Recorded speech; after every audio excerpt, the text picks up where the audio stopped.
عزیز دوستو، بزرگوں اور بھائیوں، اللہ تعالیٰ نے قرآن مجید فرقان حمید میں ارشاد فرمایا ہے کہ یؤتی الحکمت من یشاء، اللہ جسے چاہتا ہے حکمت عطا کرتا ہے، اور فرمایا ومن یؤت الحکمت فقد اوتی خیرا کثیرا، جسے حکمت دی گئی اسے بہت بڑی دانائی دی گئی، اسے بہت بڑی خیر ملی جسے حکمت نصیب ہو گئی، بہت بڑی اللہ نے اسے خیر عطا کر دی۔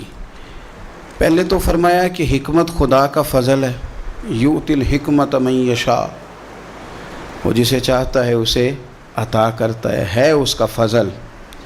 لیکن یہ کہ ومن یؤت الحکمت، جسے مل گئی نا یہ حکمت، فقد اوتی خیرا کثیرا، اسے بہت بڑی بھلائی ملی ہے، خیر کثیر اللہ نے اسے عطا کر دی۔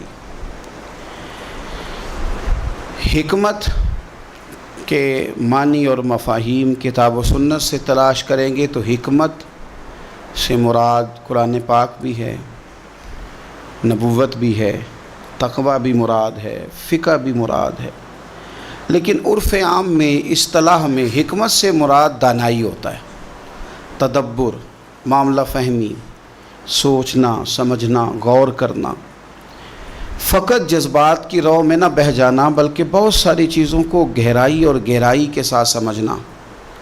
ہمارے ہاں طریقتوں میں جب سے تلخی آئی ہے تو جذبات میں ہیجان بڑھتا جا رہا ہے، لوگوں کے پاس شاید سارا کچھ موجود ہے پر دانائی نہیں، حکمت نہیں، الا ماشاءاللہ۔ امت مسلمہ عام آدمی سے لے کر وقت کے حکمرانوں تک وہ تدبر، دانائی، غور و فکر، معاملہ فہمی، اس شعور سے ہم کمزور ہوتے جا رہے ہیں۔ ہمارے خاندانوں کے بڑے، قبیلوں کے بڑے، برادریوں کے بڑے، اداروں کے، تنظیمات کے بڑے، وہ اگر خاص دانائی کے ساتھ، حکمت کے ساتھ، تدبر کے ساتھ معاملات کو لے کے چلیں تو بہت ساری آزمائشوں سے بچا جا سکے، شاید بہت سارے کام مزید احسن انداز میں آگے بڑھائے جا سکیں۔ ہمارا جذباتی ہونا، ہمارا ہر کام کو جوش میں لینا اور ہوش سے بالکل کام نہ لینا، یہ چیزوں کو بگاڑ دیتا ہے، سنوارتا نہیں۔ آپ غور کریں اپنے دائیں بائیں کے ماحول کے اندر تو ہماری معاملہ فہمی آہستہ آہستہ کمزور ہو گئی ہے۔ اگر ہمیں کوئی جذباتی کرنے کی کوشش کرتا ہے تو ہم تو پہلے سے بڑے جذباتی ہیں، بالکل تیار بیٹھے۔ خاتون نے تھوڑا سا رو دیا ہے، بات رو کے بتائیے، ہو گئے ہم جذباتی۔ ہم نے یہ سمجھا نہیں کہ جو یہ بات کر رہی ہے اس کو تول تو لوں، کوئی ضروری ہے کہ وہ ساری بات ٹھیک ہی ہو۔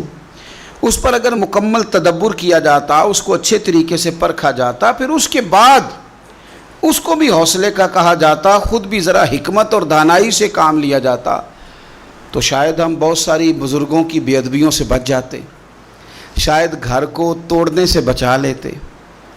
پھر ایک شخص ہمیں آ کے بتا رہا ہوتا ہے کہ فلاں آدمی تیرے بارے میں بڑی سخت بات کر رہا تھا، سخت زبان استعمال کر رہا تھا، اس نے تجھے بہت ہی برا بھلا کہا، کوئی جملہ خیر کا تیرے بارے میں اس نے کہا ہی نہیں، اور وہ لفظ جو میں کہہ نہیں سکتا وہ اس نے بتا دیے۔ تو پہلے تو آپ آنے والے سے یہ سوال کریں، اس سے یہ پوچھیں کہ تو اگر میرا خیر خواہ تھا تو اتنی دیر سنتا کیوں رہا؟ اور سامنے والا بات کہتا ہی اس کے ساتھ ہے جس کا اسے پتہ ہوتا ہے کہ اس نے تھوڑی سن لینی ہے، اسی کو تو اتنا خیر خواہ تھا تو اتنی لمبی سن کے آیا، اور پھر اگر تجھے اتنا ہی پیار تھا کہ تو رہ ہی نہیں سکا اور فٹافٹ آ گیا بتانے کے لیے، تو نے اسے سزا کیا دی، جواب کیا دیا؟ اتنی توہین اس نے اگر کر دی تھی بقول تیرے تو چپ کر کے سنتا رہا، ایک جملہ بھی تیری زبان سے نہیں نکل سکا، تو کہہ ہی نہیں سکا، اس کا مطلب ہے کہ تو غیبت پسند ہے، اس کا مطلب ہے کہ تو کہیں نہ کہیں شامل ہے اس بات میں۔ تو معاملات، پھر میں ایک چھوٹی سی گزارش میں نے بزرگوں سے کرنی ہے، نوجوانوں سے تو ہیں ہی ساری باتیں، بزرگوں سے بھی۔ ہمارے بزرگ جذباتی نہ ہوں تو کمزور ضرور پڑ جاتے ہیں، بڑی جلدی ریٹائرمنٹ لے لیتے ہیں، حالانکہ بچوں کو ہمیشہ چھاؤں کی ضرورت رہتی ہے۔ وہ جتنا بھی روئے نا اس کی خواہش ہوتی ہے چپ مجھے میری اماں ہی کرائے، چاہے اس کی اپنی عمر 60 سال کیوں نہ ہو گئی ہو، اس کا دل کرتا ہے کہ میں جب ڈگمگانے لگوں تو فوراً میرا والد آ کے کہے کہ تو فکر نہ کر، میں مسئلے کو دیکھ لوں گا، اس کی خواہش ہوتی ہے۔ بزرگ کیا کرتے ہیں، وہ کمزور ہو جاتے ہیں، بڑی جلدی ریٹائر ہو جاتے ہیں، وہ کہتے ہیں یہ تیرا کام ہے، تو جان اور تیرا کام جانے۔ تو آپ اتنی جلدی ریٹائرمنٹ لے لیں گے تو وہ بیچارہ تو الجھ جائے گا، بڑی ساری آزمائشوں میں آ جائے گا۔ آپ اگر اپنی شعوری عمر کو بڑا کریں، شعوری، ہمارے ہاں نا ہماری ویسے عمر بڑی ہوتی ہے، شعوری عمر نہیں بڑی ہوتی۔ اللہ تعالیٰ سب کے بچوں کو صحت عطا فرمائے، لیکن جو بچے اب نارمل ہوتے ہیں نا ان کے بارے میں ڈاکٹر یہ کہتے ہیں کہ یہ خود 14 سال کا ہے، اس کا دماغ 1.5 سال کا ہے، یعنی اس کی جسمانی عمر بڑھ گئی ہے، ذہنی عمر ابھی چھوٹی ہے۔ ہمارے یہاں بہت سارے لوگ ایسے ہیں جو شعوری طور پر بڑے بچے ہیں، ایسے ضدیں کرتے ہیں کہ جیسے چھوٹا سا بچہ ضد کر رہا ہے، شعوری طور پر کمزور ہیں، ابھی بھی وہ حرکتیں کرتے ہیں جو بڑے چھوٹے جوانوں کو کرنی چاہیے، جو نو عمر نو خیز لوگوں کو کرنی چاہیے وہ والے کام کرتے ہیں، الا ماشاء اللہ۔ تو حکمت کے ساتھ، تدبر کے ساتھ، دانائی کے ساتھ اپنی زندگی کے معاملات کو لیں، آپ جذباتی نہ بنیں، آپ تھوڑا وقت گزاریں۔ آپ کوئی بھی معاملہ ہے، قرآن پاک نے نا بار بار کہا کہ رب کی ہستی پر بھی غور کرو، وقوع قیامت پر بھی غور کرو، قرآن اللہ کی کتاب ہے، پر شرط یہ ہے کہ تم غور کرو، شرط یہ ہے کہ تم غور کرو۔ رشتے بھی نبھائے جا سکتے ہیں پر کاش کہ ہم غور کریں، تدبر نہیں، غور و غوض نہیں، معاملہ فہمی نہیں، شعوری بات۔ ایک ہوتی ہے بحث کی گفتگو آپ سارا دن کریں کوئی نتیجہ نہیں، آپ بیٹھ کے آپس میں مناظرہ 2-3 دن کریں کوئی رزلٹ نہیں، لیکن حکمت کا ایک جملہ سوچ کے زاویے بدل دیتا ہے، دانائی کی ایک بات آپ کی طبیعت کے دھارے بدل کے رکھ دیتی، حکمت کا ایک فکرہ انسان کی بھٹکی ہوئی سوچوں کو حق کا رستہ دکھا دیتا ہے۔ اسی لیے تو میرے رب کا قرآن سارا حکمتوں سے بھرا ہوا ہے۔ رسول پاک صلی اللہ تعالیٰ علیہ وسلم کے بارے میں میرا رب فرماتا ہے یعلمکم الکتاب والحکمہ، میرے رسول تمہیں کتاب بھی سکھائیں گے اور حکمت بھی سکھائیں گے، کتاب بھی سکھائیں گے، دانائی سے بھی تمہارے دل بھرپور کر دیں گے۔ حکمت لے، ہمیں نہ حدیثیں ہر جمعے میں سنائی جاتی ہیں، ہر مسجد میں سنائی جاتی ہیں، آپ نے ناراض نہیں ہونا، میرا شکوہ ہے کہ لوگ حدیث پر کان اس طرح کھڑے نہیں کرتے جس طرح اور کئی باتوں پر کھڑے کرتے ہیں۔ آپ اگر سمجھ لیں کہ یہ جو حدیث آپ کو سنائی جا رہی ہے تو کائنات میں سب سے بڑے حکیم کی بات سنائی جا رہی ہے، اس دھرتی پہ آنے والے سب سے بڑے مدبر کی بات سنائی جا رہی، حکمت کے ساتھ اپنا وقت گزاریں۔ اللہ کے پیارے رسول صلی اللہ علیہ وسلم نے نا ہمیں ایک بات سمجھائی ہے، سنن ترمذی میں حدیث ہے، اور کمال دیکھیے، نبی پاک صلی اللہ تعالیٰ علیہ وسلم نے فرمایا یہ جو حکمت بھری بات ہے نا یہ مومن کی گم شدہ میراث ہے، وہ جہاں بھی ملے نا مومن کا زیادہ حق ہے کہ اسے حاصل کرے۔ حکمت کی بات اس کا وارث ہے ہی مومن، دنیا میں جہاں بھی کسی کو حکمت ملی نا کسی نبی کا صدقہ ہی ملی ہے، وحی کے ذریعے ملی ہے۔ غیروں کے پاس جو آسمانی وحی کو نہیں مانتے ان کے پاس حکمت ہوتی نہیں، یہ مومن کا ہی ورثہ ہے، اسے چاہیے جلدی سے حاصل کرے، ورثہ اسی کا ہے۔ وہ اگر کوئی غیر بھی بات کر رہا ہوگا نا تو فیضان کسی مومن کا ہی ہوگا، وہ کسی مومن کا فیضان ہے۔ حضور فرما رہے ہیں یہ حکمت اور دانائی کی بات، تدبر کی بات مومن کی گمشدہ میراث ہے، جلدی سے حاصل کرو، جلدی سے اس کے قریب جاؤ، جلدی سے اس کے حصول کی کوشش کرو۔ اور اس کے لیے کریں کیا؟ تو حضرت عبداللہ ابن مسعود رضی اللہ تعالیٰ عنہ فرمایا کرتے تھے بہترین مجلس وہ ہے جہاں حکمت کی بات ہوتی، وہاں ضرور جا، وہاں جا کے بیٹھ، وہاں سے تو حکمت حاصل کر، یہ تیری گمشدہ میراث ہے، اس کو لے۔ حضرت لقمان نے اپنے بیٹے سے کہا تھا بیٹے جایا کر جہاں حکمت کی محفلیں ہوں، جہاں سمجھدار لوگ بیٹھتے ہوں، معاملہ فہم، وہاں جا کے بات سیکھا کر۔ آپ یقین کریں کہ بزرگوں کی مجلس سے آپ کو نا کتابوں کا نچوڑ ملتا ہے، کتاب و سنت سے مفاہیم عکس کر کے وہ ہمیں دیتے ہیں، اور بہت ساری علم پر لکھی گئی تصانیف کا نچوڑ ایک جملے میں بیان کر دیتے ہیں۔ تو حکمت سیکھیں، دانائی سیکھیں، تدبر والی زندگی گزاریں، کسی چیز کو بھی لیں تو ذرا غور و خوض کے ساتھ لیں، تھوڑے معاملہ فہم بنیں۔ ایک چھوٹی سی بات اور کر لوں، سازشی نہ بنیں۔ ہمارے ہاں نا سازش کرنے کے لیے، کہانی بنانے کے لیے لوگوں کو بڑا موقع میسر آتا ہے، لیکن اسی کے مثبت پہلو لینے کے لیے، اسی کا اچھا انداز اختیار کرنے کے لیے اپنے آپ کو آگے بڑھائیں، تدبر کے ساتھ، دانائی کے ساتھ۔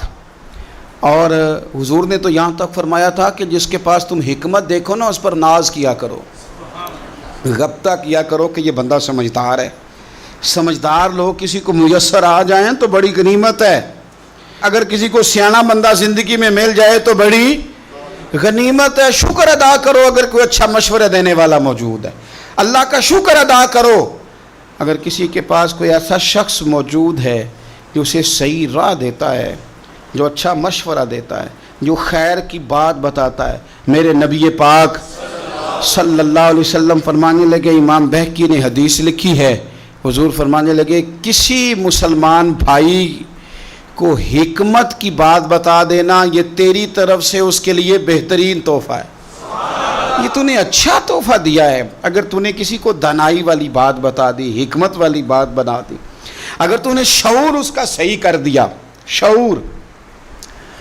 ایک دوست نا مجھے ہالینڈ سے ملنے آئے، تو اسی لب و لہجے میں وہ پلے بڑھے تھے، تو انہوں نے پاکستان پہنچ کے مجھے فون کیا، کہنے لگے میں نا کچھ تھوڑی سی نا موٹیویشن لینا چاہتا ہوں آپ سے، آپ مجھے موٹیویٹ کر دیں گے؟ میں نے کہا بتائیں۔ کہنے لگے آپ کے ساتھ نشست بک کرانے کا کیا طریقہ ہے،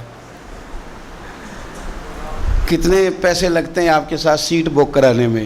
میں نے کہا بس ایک ہی کام ہے کہ جہاں جگہ ملی وہاں بیٹھ جانا، کیونکہ حکم ہے کہ جمعے والے دن گردنیں نہیں پلانگنی۔ اور دوسرا یہ کہ اصل مسئلہ یہ ہے کہ اگر اللہ کسی کو عقل دیتا ہے وہ ذاتی سمجھ لیتا ہے، پھر اسے بیچتا ہے، پھر وہ سیٹیں بک کرتا ہے۔ تو میں نے کہا میں آپ سے گزارش کروں گا کہ اگر میں آپ کو کوئی حکمت کی بات بتا سکوں نا تو میرے لیے دعا کرنا۔ سیٹ میں نے کیا بک آپ کے ساتھ کرنی ہے، کیا لینا دینا ہے، میں تو خود فقیر ہوں، کا سلیس ہوں، مدینے والے سے بھیک لیتا ہوں، اور جو قطرے نصیب میں آتے ہیں وہ حضور کے غلاموں کو دینے کی کوشش کرتا ہوں۔ اللہ یہ خدمت قبول کر لے۔ تو باقی آپ کہنے لگے جی نہیں وہ موٹیویشنل جو لوگ ہیں نا وہ سیٹ، میں نے کہا وہ مجھے نہیں پتا وہ کیا کرتے ہیں، اور ویسے بھی جو بکتی بکاتی ہے وہ حکمت تو نہیں نہ ہوتی، حکمت تو انمول ہوتی ہے، جو خریدی جا سکے، جو بیچی جا سکے وہ حکمت تو نہیں نا میرے بھائی، وہ تو انمول شے ہے، وہ تو کہیں سے ملتی ہے، اور اگر مل جائے تو پھر کیا ہی بات ہے، پھر کیا بات ہے، پھر تو ویسے بھی درویش نے کہا تھا دنیا اتے تھوڑے ہی رہ گئے، قدر شناس سخن دے، چند تو لوگ رہ گئے ہیں جن کی سمجھ میں بات آتی ہے، ورنہ تو یہ کہ کئی سنتے ہیں تو خالی سر ہی دھنتے ہیں۔ اللہ تعالیٰ سمجھ کی توفیق عطا فرمائے۔ تو دانائی، تدبر، آپ دیکھیے میرے رسول پاک صلی اللہ تعالیٰ علیہ وسلم کو اللہ تبارک و تعالیٰ نے حکمت عطا کی، کتنی عطا کی؟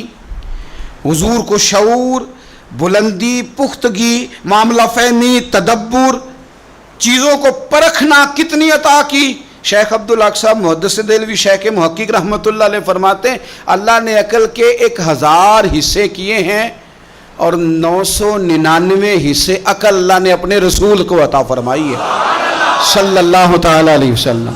باقی ایک حصہ ساری دنیا کو ملی ہے جس سے انجینئر بھی بنے، سائنسدان بھی بنے، عالم فاضل شیخ مفتی محدث مفکر بنے، 999 تو اللہ نے رسول پاک کو عطا فرمائے ہیں۔ تو جن کے پاس اتنا شعور ہے وہاں سے شعور لینا چاہیے، کہیں اور جانا چاہیے؟ شعور تو سارا حضور کے دروازے سے ملتا ہے۔ آپ ذرا حضور کی حکمت کو دیکھیے گا۔ حضور صلی اللہ تعالیٰ علیہ وسلم کے نا اعلان نبوت سے پہلے کا واقعہ ہے۔ قریش مکہ نے جب تعمیر کیا نا خانہ کعبہ، تو وہ نا چونکہ بات بات پہ لڑ پڑتے تھے، اور میرا قبیلہ آگے جائے گا، میں آگے بڑھوں گا، یہ بڑا مسئلہ ہے، یہ آج بھی کئی خاندانوں میں ہے، ہمیں سب سے پہلے پوچھو، ہمیں آگے لگاؤ، ہماری چودراہٹ کا اعلان کرو، ہمیں بڑا تسلیم کرو۔ وہ چھوٹی چھوٹی باتوں پہ، حتیٰ کہ حوض پر گھوڑے کو پانی پلانا ہے تو پہلے میں نے پلانا، اس پر بھی لڑائی ہو جاتی تھی۔ تو خانہ کعبہ کی تعمیر سارے مل کے کر رہے تھے، اب کئی قبیلے تھے، خانہ کعبہ مکمل ہو گیا تو آپ کو پتہ ہے طواف شروع بھی حجر اسود سے ہوتا ہے، ختم بھی حجر اسود پہ ہوتا ہے۔ یہ جنت کا وہ عظیم پتھر جس سے آغاز و اختتام ہوتا ہے، ہر ایک کی خواہش تھی کہ یہ پتھر ہم نصب کریں گے، اٹھا کے ہم لگائیں گے تاکہ قیامت تک یہ اعزاز ہمارے حصے میں آئے۔ اب انہوں نے اس کے لیے تیاری کر لی، قبیلہ عبدالدار کے لوگوں نے تو اس طرح کیا کہ نوجوان بھی جمع کر لیے، تلواریں بھی اکٹھی کر لی کہ جس قیمت پہ بھی ہمیں یہ کام کرنا پڑا، نصب ہم نے کرنا ہے پتھر۔ ایک پیالے میں خون رکھ کے اس پہ ہاتھ ڈال کے انہوں نے قسمیں بھی اٹھا لی کہ ہم یہ کام کریں گے، ہر قبیلہ یہی کہہ رہا تھا۔ اور جب بات بڑی بڑھ گئی نا تو ابو امیہ بن مغیرہ ایک سیاںا آدمی تھا، وہ کہنے لگا یار لڑو نا، ایک طریقہ ہوتا ہے نا کسی چیز کو بھی حل کرنے کا۔ اس نے کہا یار اس طرح کرو، ایک مسئلہ اس طرح کر کے نہ حل کر لیں، ایک بات میں نہ بتاؤں، آپس میں نہ لڑو، کل جو بندہ سب سے پہلے حدود حرم میں داخل ہو، وہ کوئی بھی ہو جو فیصلہ کریں قبول کر لو گے، کر لو گے، کر لو گے، کر لو گے، ہاں ہو گئی سب کی، قربان جائیں۔ سب سے پہلے حدود حرم میں مدینے والے محبوب تشریف لائے، رسول کائنات صلی اللہ علیہ وسلم۔ اب تو ہر بندہ خوش ہو گیا، کہنے لگے لو بھئی یہ تو صادق اور امین ہے، اسیر دشمن کی چاہ میں بھی، مخالفوں کی نگاہ میں بھی امین ہے، صادق ہے، معتبر ہے، میرا پیغمبر عظیم تر ہے۔ نبی پاک صلی اللہ علیہ وسلم تشریف لائے، انہوں نے کہا جی آپ جو فیصلہ بھی کریں قبول ہے، آپ بتا دیں کون سا قبیلہ حجر اسود اٹھا کے، باقی خانہ کعبہ کی تعمیر مکمل ہو گئی، حجر اسود کون سا قبیلہ لگائے، پہلے طے کر لیا تھا جو حضور فیصلہ کریں گے سب کو قبول ہوگا۔ اب اگر حضور ایک کے حق میں فیصلہ کر دیتے تو تیار تھے نا باقی قبول کرنے کو۔ اب وہ سارے قبیلے نظریں حضور پہ لگائیں، نتیجہ نکلنا ہے، یہ سمجھ لیں پاس فیل کا نہیں، فرسٹ سیکنڈ کا نتیجہ ہے۔ کس کو سعادت ملتی؟ ای سعادت بزور بازو نیز کس کو ملتی ہے؟ قربان جاؤں حضور کی حکمت پر، نبی پاک کے تدبر پر۔ اب ایک کو بھی اگر حضور کہتے تو لگا دے تو باقی وعدہ کر چکے تھے مانیں گے، پر یار پریشانی تو ہوتی ہے نا کہ ہم سیکنڈ آ گئے، تھرڈ آ گئے۔ اب یہ سب چاہ رہے تھے سعادت لینا، تو رسول پاک نے نا چادر بچھائی، حجر اسود اٹھا کے رکھا، فرمایا لڑو نا، سارے یہ ایک ایک کونے سے چادر پکڑ لو، قربان جائیں۔ سب نے اٹھا لیا اور اٹھا کے این اس جگہ لے آئے جہاں نصب کرنا تھا، حضور نے اپنے دست مبارک سے پکڑا، وہاں لگا دیا۔ اب کوئی سب سے پوچھتا نا کس نے لگایا ہے تو سب یہی سمجھتے تھے ہم نہیں لگایا ہے، اور آخری فیصلہ یہ تھا ہم سب نہیں لگایا ہے۔ یہ حکمت ہے رسول پاک کی۔ تیرے آگے ہیں یوں دبے لچے فصحاء عرب کے بڑے بڑے، کوئی جان منہ میں زبان نہیں بلکہ جسم میں جان ہے۔ ہم پتہ کیا کرتے ہیں؟ ہم جذبات کا استحصال کرتے ہیں، کچھ لوگوں کے جذبات پہ قدم رکھ کے کچھ لوگوں کو خوش کرتے ہیں۔ یوں نہ کریں، چلیں سب کو تو بندہ خوش نہیں کر سکتا، پر استحصال نہ کریں، توہین نہ کریں، تضحیک نہ کریں، دل توڑے نہ۔ سب کے جوڑ نہیں سکتے تو چلو کسی کا توڑے نہ، سب کے ساتھ تو آپ نہیں چل سکتے، ہر بندے کو تو خوش نہیں کر سکتے، لیکن استحصال نہ ہو، کسی کی توہین نہ ہو، کسی کو یہ نہ محسوس ہو کہ مجھے اہمیت نہیں دی گئی، قربان جائیں۔ سعد بن عبادہ رضی اللہ تعالیٰ عنہ فتح مکہ والے دن نا ان کے ہاتھ میں جھنڈا تھا، لمبردار تھے، کوئی حکمت بن گئی، ان کو معزول کرنا تھا، کسی اور کو ان کی جگہ مقرر کرنا تھا۔ اب فتح مکہ ہے، سامنے قریش ہیں، ان کے سامنے کسی صحابی کو معزول کرنا ہے، فتح ہو رہی ہے، حضرت سعد بن عبادہ رضی اللہ تعالیٰ عنہ جلیل القدر صحابی ہیں، اب ان کی جگہ کسی کو مقرر کرنا ہے، بات بھی کوئی اتنی بڑی نہیں، بس حکمت کا تقاضا ہے کہ ان کو تبدیل کر کے کسی اور کو لگایا جائے۔ یہ شان ہے میرے رسول پاک کی، یہ دانائی، یہ حکمت، یہ تدبر، یہ سمجھ، ساری کائنات کی عقلیں قربان۔ اقبال کہنے لگے عقل قربان کن بپیش مصطفیٰ، کہنے لگے میں نے اپنی عقل حضور کے قدموں پہ قربان کر دی ہے۔ کیا انداز ہے، کیا تدبر ہے، کیا سوچ ہے۔ حضرت سعد بن عبادہ کو معزول کر کے کسی اور کو لگانا تھا، جھنڈا کسی اور کو دینا تھا، سپہ سالار کسی اور کو بنانا تھا۔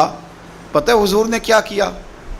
نبی پاک نے حضرت سعد بن عبادہ سے کہا تیری جگہ نا جھنڈا تیرے بیٹے کے ہاتھ میں دینا ہے۔ آپ یقین کریں کہ اپنی جگہ پہ بندہ بیٹے کو بیٹھا دیکھے نا، کوئی اور بیٹھ جائے تو شاید دل ٹوٹ جائے، پر اپنی جگہ پتر بیٹھ جائے تو آنکھوں میں آنسو آ جاتے ہیں کہ لو میری کوئی سیٹ سنبھالنے والا آ گیا، اب خیر صلی ہے، اب کچھ نہیں ہوتا، اب جو ہے کام چلے گا۔ حضرت سعد بن عبادہ کو ہٹانا حکمت تھی، لیکن کریم نے ان کے بیٹے کو ہی لگا دیا۔ کوئی بندہ لب کشائی کر ہی نہ سکا، لوگ دانت دبا کے رہ گئے، یہ کمال۔ بس پھر کہنا پڑتا ہے زندگیاں ختم ہوئی اور قلم ٹوٹ گئے، پر آقا تیرے اوصاف کا ایک باب بھی پورا نہ ہوا۔ یہ انداز کریمانہ حضور کا۔ اپنی زندگی میں نا تھوڑا تدبر سیکھیں، تدبر۔ آپ نے ناراض نہیں ہونا، کہہ دوں ایک چھوٹی سی بات، مجھے کئی دفعہ نا اس نوجوان کو ڈانٹنے کو دل کرتا ہے جس سے نا اماں کی اور بیوی کی لڑائی بھی صحیح نہیں ہو رہی۔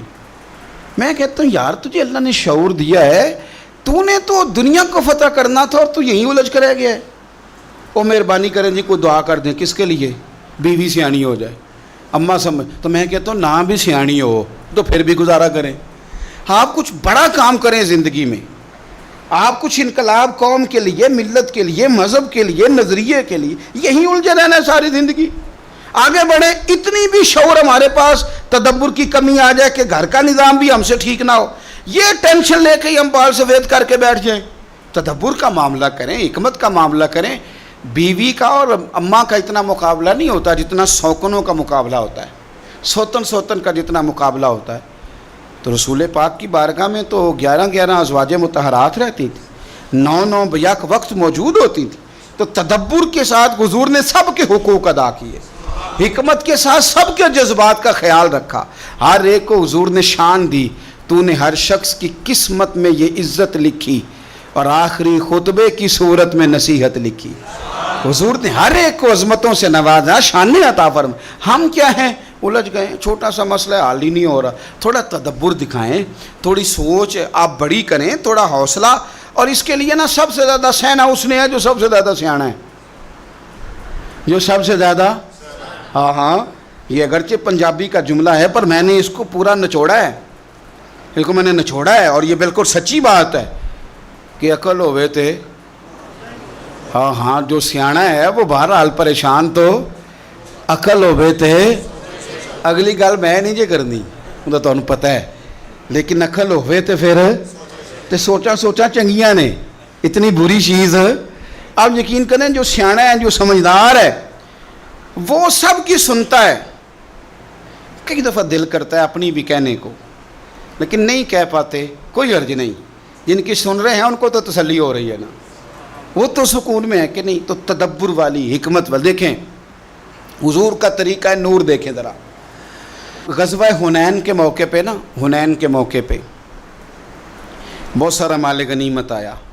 تو اسلام کا حسن یہ ہے کہ جو لوگ نیا کلمہ پڑھتے ہیں نا، ان کی تالیف قلوب کے لیے مؤلفۃ القلوب کو زیادہ دیا جاتا ہے، تاکہ وہ ان کا دل ٹھہرے اسلام پر، ان کی طبیعت جمے۔ اور کئی دفعہ یوں بھی ہوتا تھا جب کوئی کلمہ پڑھتا تھا تو اس کے رشتہ دار ناطے توڑ دیتے تھے، تعلقات ختم کر دیتے، مال و اسباب ملتا تھا تو اس کو اس سے طاقت بھی میسر آتی تھی۔ اس میں سے نا نیا کلمہ پڑھنے والوں میں سے زیادہ لوگ قریش میں سے تھے، مکہ کے رہنے والے تھے، حضور کے قریبی۔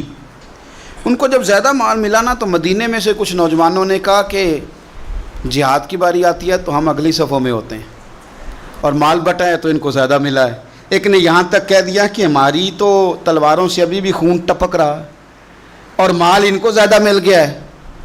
نبی پاک صلی اللہ تعالیٰ علیہ وسلم نے حضرت سعد بن عبادہ کو بلا کے فرمایا یہ بات ہوئی ہے؟ یا رسول اللہ ہوئی ہے۔ فرمایا بلاؤ نا سب کو حضور نے ایک جگہ پہ جمع فرمایا۔ ذرا انداز دیکھیے گا بات کا۔ کریم محبوب علیہ السلام فرمانے لگے کیا تم لوگ گمراہ نہیں تھے؟ اللہ نے میری وجہ سے تمہیں ہدایت نہیں دی؟ اہل مدینہ سے بات ہو رہی ہے، اور حضور علیہ السلام نے فرمایا کیا تم تنگ دست نہیں تھے؟ میری وجہ سے اللہ نے تمہیں وسعت نہیں دی؟ کیا تم آپس میں لڑا نہیں کرتے تھے؟ میری وجہ سے اللہ نے تمہیں محبت نہیں عطا کر دی؟ یہ حضور نے بات کی۔ اب ان کی نظریں جھک گئیں، کیا کہتے ہیں؟ کہتے ہیں یا رسول اللہ، اللہ اور اس کا رسول ہی بلندیوں والے ہیں، اور اللہ اور اس کے رسول کا یہ احسان ہے سارا ہم پر۔ اب حضور سامنے والے کے جذبات اور اس کے ان بات، حضور کہہ دیتے، ڈانٹ دیتے، کوئی بات کر دیتے، حضور کرتے تو اس کو بھی قبول کرتے، لیکن حضور نے ڈانٹ کر بات کو کچلا نہیں، بلکہ حکمت کے ساتھ جذبات کو ایک نیا رخ عطا کیا۔ حضور فرمانے لگے تم میری بات کے جواب میں کہہ سکتے ہو کہ یا رسول اللہ، اہل مکہ نے تو آپ کو تکلیف دی تھی، ہم نے آپ کو یہاں رہنے کو جگہ دی۔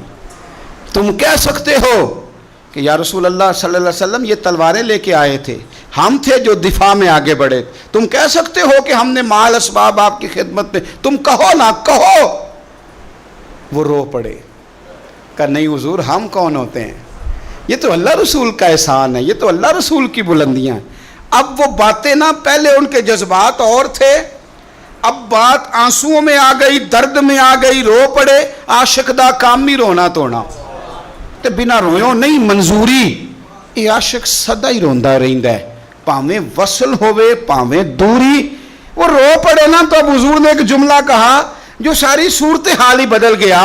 ایسی حکمت والی بات حضور نے فرمایا، میرے بھولے بھالے غلاموں، تم یہ پسند نہیں کرتے کہ وہ اپنے گھروں میں جائیں گے تو بھیڑ اور بکریاں لے کے جائیں گے، اور تم جب مدینے جاؤ گے تو اللہ کے رسول کو ساتھ لے کے جاؤ گے؟ تم یہ پسند نہیں کرتے کہ میں تمہارے بس پھر تو نا جذبات تھے کہ وہ آنسوؤں کے رستے بہہ گئے اور ان کی خوشی کا کوئی ٹھکانہ ہی نہیں۔ یہ تدبر ہے، یہ حکمت ہے۔ حضور جذبات کو صحیح رستہ۔ نبی پاک صلی اللہ علیہ وسلم مکہ شریف سے مدینہ آئے، کچھ دن حضور نے مسجد قباء کے پاس قیام کیا، پھر حضور آگے بڑھے مدینہ شریف کی جانب۔ ہر ایک کی خواہش ہے حضور میرے گھر میں رہیں، ہر ایک کی خواہش ہے حضور میرے گھر میں رہیں۔ توجہ ہے میری بات پر؟ بندے کو کچھ لوگوں سے پیار زیادہ ہوتا ہے، وہ اس لیے کہ کچھ لوگ نوکری زیادہ کرتے ہیں، ڈیوٹی زیادہ کرتے ہیں، غلامی زیادہ کرتے ہیں، محبت زیادہ کرتے ہیں، کچھ لوگوں سے پیار زیادہ ہو جاتا ہے، لیکن نفرت تو کسی سے بھی نہیں نا، دل میں بیزاری تو کسی سے بھی نہیں نا۔ یہ تو نہیں نا کہ فلانا بالکل فارغ ہے، یہ تو نہیں ہو سکتا۔ چلے محبت زیادہ ہو سکتی ہے لیکن کوئی بالکل فارغ تو نہیں نہ ہو سکتا۔ قربان جائیں، ہر ایک کہہ رہا میرے گھر آئے، میرے گھر آئے، میرے گھر آئے۔ اب اگر حضور خود فرما دیتے نا کہ فلاں کے گھر جاؤں گا تو شاید کچھ دلوں میں بات آتی، پر میرے رسول پاک کی حکمت، نبی پاک کا تدبر، حضور کا کمال، فرمایا ابھی تم میری اونٹنی کا رستہ چھوڑ دو، میں نے یہ کام ہی اللہ کے سپرد کر دیا ہے۔ میری اونٹنی معمور ہے، جہاں رب حکم دے گا چاہے گا وہاں بیٹھ جائے گی، جہاں رب چاہے گا، تاکہ کسی کے دل میں کوئی بات آئے نہ۔ یہ حکمت ہے، یہ دانائی ہے۔ حضور تشریف لے جا رہے ہیں، اونٹنی اس جگہ بیٹھ گئی جہاں آج مسجد نبوی ہے، گھر تھا سامنے حضرت ابو ایوب انصاری کا، اور اونٹنی بیٹھ گئی تو حضور صلی اللہ علیہ وسلم اترے نہیں۔ یعنی کوئی یہ نہ سمجھ لے کہ اچانک بیٹھ گئی، حضور نے لگام اونٹنی کے گلے پہ ڈال دی۔ اونٹنی ایک دفعہ پھر اٹھی، پھر گھومی، پھر دوبارہ اسی جگہ آ کے بیٹھ گئی۔ جب دوبارہ بیٹھ گئی سمجھ گئے سارے کہ یہ تو واقعی اللہ کی طرف سے مامور ہے۔ اسی جگہ کا انتخاب کیا گیا ہے۔ آپ اپنی زندگی میں تھوڑا تدبر تو پیدا کریں، تھوڑی دانائی تو لائیں، تھوڑا سا نا سوچ سمجھ کر چیزوں کو آپ کریں۔ کچھ لوگوں کو بات کرنے کی بڑی جلدی ہوتی ہے، بڑی جلدی، اور وہ ایسی بات بھی کر دیتے ہیں جو تکلیف کا باعث ہوتی ہے، تکلیف کا۔ وہ بظاہر تو انہوں نے کہہ دیا بغیر سوچے سمجھے جملہ، لیکن کیا مطلب کچھ دن پہلے ایک دوست نے بڑے پیار سے بات کر دی، میں کوئی ایسی بات تو نہیں کرتا، وہ کہنے لگے جی ایک بات کرنی تھی۔ میں نے کہا جی کہیں۔ کہنے لگے یہ مولوی اور پیر امیر لوگوں کی طرف کیوں جاتے ہیں؟ میں نے کہا سبحان اللہ، اب کیا جواب ہے اس کا؟ میں انہوں نے کہا میں کہہ رہا تھا حل ہے یہ کہ تم ہی امیر ہو جاؤ، یہی حل ہے نا جی اس کا۔ یہ کیا مطلب بات؟ کوئی امیر غریب کا مسئلہ نہیں ہوتا، میں سب کی بات نہیں کرتا، لیکن یار آپ فٹافٹ بات نہ کر دیں، آپ چیزوں کو سوچیں۔ میں کئی دفعہ 200 میل کا سفر کر کے گھر آ جاتا ہوں اور پٹرول اپنی جیب سے ڈلواتا ہوں۔ میں مسجد میں بیٹھا ہوں، دیانتداری سے کہہ رہا ہوں۔ ایسے بھی سنگی ہیں، یہ بڑے بڑے معاملات ہیں، بڑی بڑی آزمائشیں۔ ایک دفعہ پنڈی سے واپس آ رہا تھا، کچھ لوگ پیار کرتے ہیں نا، میرا موبائل خراب کم ہی ہوتا ہے، کوئی تحفے میں لے جاتا ہے اکثر نکال کے. اب بھی خراب ہو گیا. رات میں نے ایک بچے سے کہا، میں کیا ایت کی کوئی سستا جا لمنا ہے. وہ کہتے جی کیوں؟ میں کیا نکل ہی جانا ہے. کہتا کسی کو دینا جاتا پھر کچھ اجدا دیو لے کے. یہ ہوتا ہے. اچھا اب یہ کہ پنڈی سے لوٹ رہے تھے، رستے میں کسی نے محفل میں کسی نے جیب شیب بھی سارا کچھ صاف کر لیا. پیٹرول پمپ پہ گئے تو میرا خیال تھا ڈرائیور کے پاس پیسے ہوں گے. وہ میں نے اس سے کہا پٹرول، تو کہنے لگا پیسہ میرے کو تو کوئی شے بھی نہیں. تو کسی دوست کو بلایا، اس نے 2000 روپیہ دیا، پیٹرول ڈلوایا. یہ غریبی کے لیے نہیں سنا رہا، اللہ کا بڑا فضل ہے، بڑی رحمتیں. صرف آپ کو یہ بات سمجھا رہا ہوں کہ کوئی جملہ جب ہم بولتے ہیں، کوئی بات جب ہم کرتے ہیں، تو تھوڑا اس میں اگر تدبر ہو، اس میں تھوڑی سی حکمت ہو، اس میں تھوڑی سی دانائی ہو، اس میں کچھ ایسا معاملہ ہو، تو پھر چیزیں اور ہوتی ہیں. میں نے اس سنگی سے، اور بھی کئی دوست اس طرح کے ملتے ہیں، میں نے اسے کہا کہ اگر ہم امیروں کے گاہک ہوتے نا تو تم اس مسجد میں بیٹھے ہوتے جس کے چاروں کونوں میں اے سی لگے ہوتے، بڑی وسیع و عریض ہوتی، بڑا کچھ تمہیں نظر آتا. یہ حال دیکھ کے ہمارا دیکھ لو کہ ہم امیروں کی طرف کتنا جاتے آتے ہیں، ہماری کیا پوزیشن ہے، کس طرح کا ماحول ہے. تو جلدی نہ کریں. یہ میں نے اپنے معاملے کو کلیئر کرنے کے لیے بات نہیں کی. ہمیں تو اور بھی کچھ کہہ دیں کوئی حرج نہیں، پھر کیا ہے، یہ کر یار دے نام دا ملے مینا. لیکن میں روٹین کی بات کر رہا ہوں. اس طرح کی بات ہم ابا جی سے بھی کر دیتے ہیں کہ مینوں پتہ ہے بڑا پتر کماؤ ہوئے تاں تہاڈا دھیان ادھر ہے. تو ابے بیچارے کا دل ٹوٹ جاتا ہے، وہ پریشان ہو جاتا ہے. تو اس طرح کی بات ہم اکثر جگہوں پہ کر دیتے ہیں. یہ بات ٹھیک، آپ تدبر کے ساتھ، حکمت کے ساتھ، دانائی کے ساتھ. میں یہاں سے سفر کر کے وہ دور گیا 2.5-3 گھنٹے، علاقے کا نام نہیں لیتا، لوگ پہچان، جلسے کا ٹائم لیا ہوا تھا ان لوگوں نے. ہم ان کے علاقے میں پہنچ گئے، جا کے ٹیلی فون کیا کہ جناب آج آپ کا جلسہ. کہنے لگے اوہو وہ تو کینسل ہو گیا ہے، اجازت ہی نہیں ملی، آپ کو بتا ہی نہیں سکے. وہ کہا تھا، فون کیا تھا، پتہ. اب تدبر کی بات ہے نا، ہمارے بچے پریشان ہو گئے نا، سانو پریشان کیتا ہے. میں نے ان سے کہا کہ پتر یہاں حکمت بھی ہے ایک، اگر ہمیں کو مجبوری بن جاتی تو. اتنی جلدی نہ آوازار ہوں چیزوں سے کہ کوئی نہ دسیا ہی نہیں، انہوں نے پتہ ہی نہیں، بلاوا نہ فون، سناوا نہ چار. اتنی جلدی کرنے کی کیا ضرورت؟ آپ تھوڑی حکمت کے ساتھ زندگی. یہ مثالیں اس لیے دے رہا ہوں کہ جلد باز ہیں، جلدی کرتے ہیں، اس کا نقصان ہمیں خود ہوتا ہے. بھائی میرے ساتھ کئی دفعہ ایسے میں بیمار ہو گیا، کسی پروگرام پہ نہیں جا سکا، گھر میں کوئی ایسا ایشو ہو گیا، تو اگر کسی نے کسی وجہ سے کہہ دیا یاد نہیں رہا تو کیا ہو گیا ہے. آپ تحمل، بردباری اپنی زندگی میں لائیں. آپ یقین کریں ہنڈیا جب ابلتی ہے تو اس کے اپنے کندھے جل جاتے ہیں سارے، اور اگر اعتدال میں رہے تو اس کا اپنا وجود جلنے سے بچ جاتا ہے. نہ اتنا ابلیں کہ اپنا ہی جسم جل جائے. تدبر کے ساتھ جئیں گے.